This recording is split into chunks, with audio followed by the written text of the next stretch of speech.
Hey, welcome back to Flash Tutorials with Alan Becker.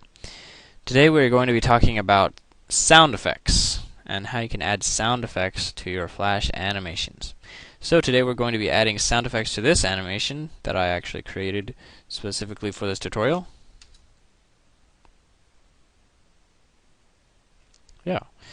A guy gets punched and then that guy gets run over by a car. So we could add a lot more spice to this animation with sound effects.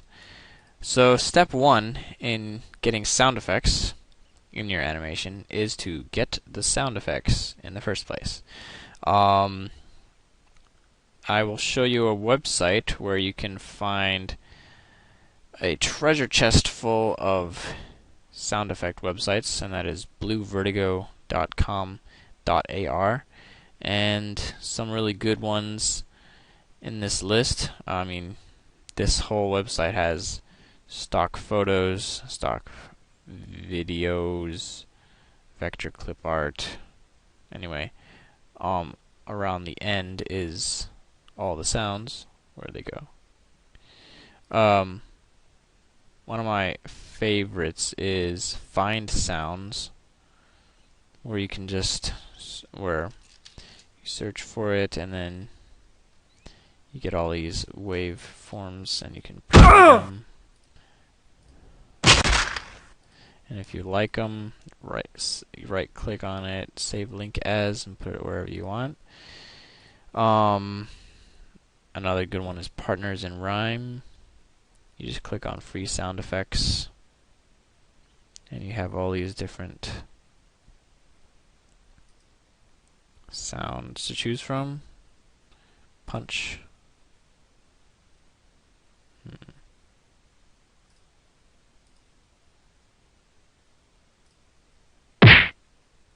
Yeah. Another good one is Sound Goal. I actually never used this before, but it looks pretty good.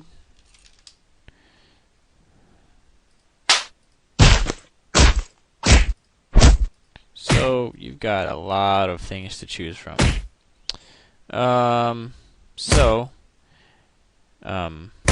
Now that we've got our sound effects, we need to put them in our Flash library. So I happen to have a folder filled with sound effects that I've collected over the years, and I already know which sound effects I want to put in this animation. First one is going to be horse hoof thud, and that one sounds like that. And I want a power whoosh. Where is my power whoosh? Put that in there. Sounds like this. And I want a punch for sure. And I want a car driving. Drive by. So you just drag and drop them into the library, and they will be imported into your file. Yeah. So now we want to add these sound effects to the animation. So what you can do is just drag and drop them into your frames that you want them to be. Like any frame, no matter what frame it is, you can add a sound to it. What I like to do is create a specific layer for the sound effects so that it don't interfere with the frames. So I'm going to make 2 new layers and call them both sound effects. I like to have a lot of sound effects layers so I can put them over each other so I can see them, because when you put them down, you can actually see the waveform. Okay, so I click F6, make a new frame, right when he's putting his foot down, and then I put my thud, and I just drag and drop it into the stage, and then it appears right here. You can see the waveform right there, and then you can hear it. So I want him to do that same effect again. I hit F6, drag and drop, and then nice. And then, well, he gets punched. So I'm going to F6, give it a punch. Nice. I also want this guy to whoosh into the screen, so I'm going to give him a power whoosh. Nice. Whoa. So next, I want the car, the Lamborghini, to drive by. So let's see, I'm going to start this drive by here. Maybe I'll start it here because I want to hear the whole thing. So it's good to see the waveform because you know when it's going to stop. So it's going to sound like this. Good. And then right here I want to give it a punch sound effect also. So let's see how that sounds. Alright, so really quickly we just added some life to our animations. Okay, so a few things you need to know about sound effects is the properties of each sound. So when I go to the properties panel, when I click on the frame where the sound is located, I notice that there are many options here under the sync. So I can make this sound stream or event, start or stop. Start and stop are mostly, I think, for when the sound is in code or something, but also when you have a song, like a long song, and you want it to stop, you can use a frame and make it stop. I'm not exactly sure. In my years of using Flash, I've never had to mess with this so much. The difference between stream and event is in how they are synced up to match the frames of the animation. An event sound will start and continue independently of the frames of the animation. If you set it to stream, it will match up to the animation. So if the animation slows down, the sound will slow down too, and it makes it sync up much better. But event sounds will play much more smoothly because they're independent of the animation. Also, when you set it to stream, you'll be able to preview it by dragging through.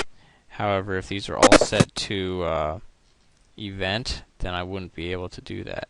See, it's all silent, but once you hit play, you can hear them. Yeah, and also when it's set to stream, let me just set these all back to stream, then if you make a new empty keyframe, then it will only play in the frames that are showing. See? But if it were set to event, then that wouldn't be the case. It would just start and then continue. See, I even stopped the animation, but the sound goes until it's done. So, yeah,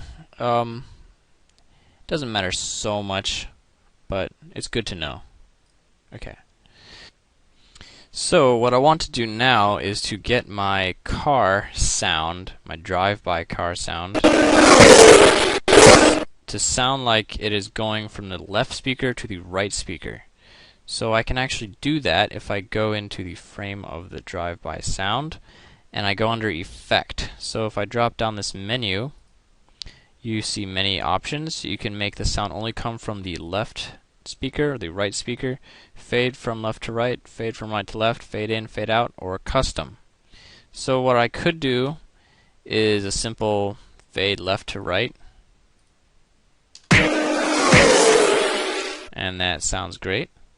But I just want to show you how to use the custom, because sometimes you'll be faced with many complicated sound patterns that you want.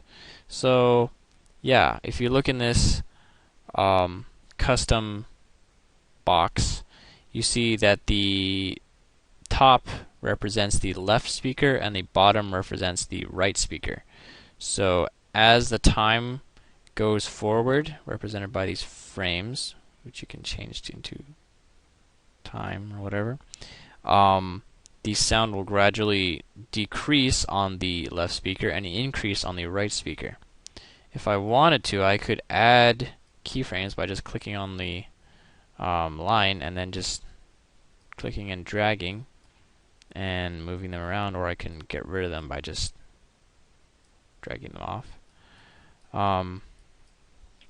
I could, if I wanted to, make the whole thing a little quieter by moving them both down, but whatever. Just so you know, that's how you do it. So now it sounds pretty great. One thing that you need to make sure of is that your publish settings are correct for your sound. If I go to File, Publish Settings, then under Flash, the Flash tab, there is the audio stream and the audio event settings. So here it says that my sounds are going to be converted into mono, and I do not want that because I spent all that time making that card go from the left to right so it sounded cool. So what I want to do is set it to stereo, and right now it says the convert stereo to mono is impossible to uncheck, but if I increase the bitrate, then I can uncheck that. And I actually want to increase the bitrate a lot because I want the sound to be nice and make the quality best. And click OK, and why not just do it for event as well, just in case. So yeah, let's publish that and listen. And let's publish preview that and listen.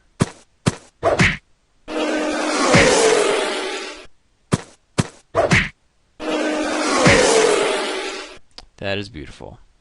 Alright, cool. So please do not ask me for my folder full of sound effects so that you can use them. I actually think that it is a good practice to get out there and look for sound effects yourself so that you can get a good sense of how you can get the sounds that you want. You can also record your own sounds using, if you have a webcam or if you have a sound recorder or something. Or you can take already existing sound effects and merge them together or edit them using simple programs. So I hope that helped. If you have any more questions, contact me through my website, and I will see you guys later.